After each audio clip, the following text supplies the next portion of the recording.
Hello, it's Don. All right, I got a quick, easy video for you today, and it's something I believe is going to help you. It's going to help you a lot. I was watching a video myself the other day of a commercial spearfishing, actually a friend of mine. He's down there commercial spearfishing, and he came across an anchor that somebody had lost into the reef. It got snagged in the bottom. They had to cut the rope and leave it. Well, he retrieved it, of course, a nice plow anchor, stainless steel plow anchor. And it got me thinking that a lot of people don't know how to properly rig their plow anchors so that they don't lose it. They don't give those things away, and it's real easy to rig it properly. Plow anchor is what I use on the Panga. Not so much anymore since I've got the trolling motor with the GPS. Can't say enough about that, but that's another subject. So here's my plow anchor, and I've got it all disconnected now. Generally, I run 15 feet of chain. You really should even run more than that. If you're backwater, you can get away with 5-6 feet. But chain is important. Your anchor just won't work good without chain. The rope will pull up towards your boat. It will never hook. You need the chain to hold it down. Another subject: how not to lose this plow anchor. So here's all my chain. I got it all on the bench here so I can show you all this. And here's my clevis. And the first thought always is just hook it right onto the end of the anchor there, and then now when you rope's pulling on an anchor, it's dragging that anchor, it's going to hook into the ground, it's going to drag, it's going to do what it needs to. But here's the catch. Here's the catch 22. Comes time to go, if your anchor is stuck in the bottom underneath something, you're not pulling this out. These things really grab. It's there. You're going to lose it. Unless you're a scuba diver, then you can go down and pull it out. So plow anchors, they all have a hole on the back. This is for a trip rope.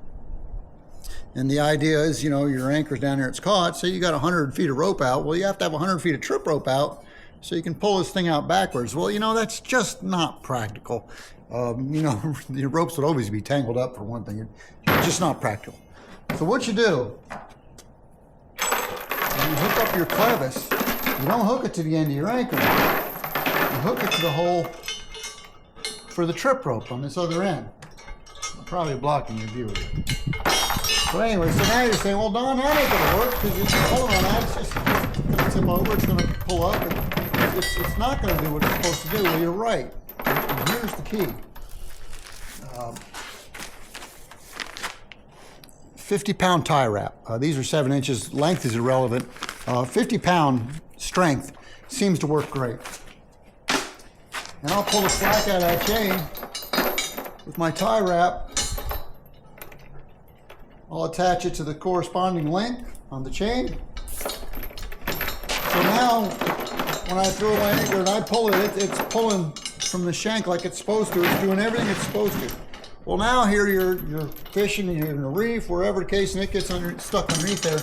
Well, this isn't helping you. You're like, well, what have you done, Don? Well, what's going to happen if you put more than 50 pounds of pressure on here, which isn't hard to do. You put your boat in gear or whatnot. That 50 pounds of pressure is going to break this wire tie off. Now your chain comes up. Pull your anchor out backwards. You just saved your anchor. You haven't lost it.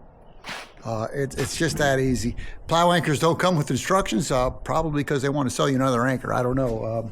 But it's just that easy. If you have a plow anchor, hook your shackle to the rear hole on there. Bring the chain forward. Hook a wire tie onto that clevis. Never look back. They last a surprisingly long time. They don't just break that easily. You really have to get hung up on the bottom. And throw a couple extra in your boat if you do a lot of anchoring. And if you get stuck and you break it, well, you just put another one on there. Wire ties are cheap. Anchors are expensive. Okay, just a little tip. I hope this helps. Have a great day.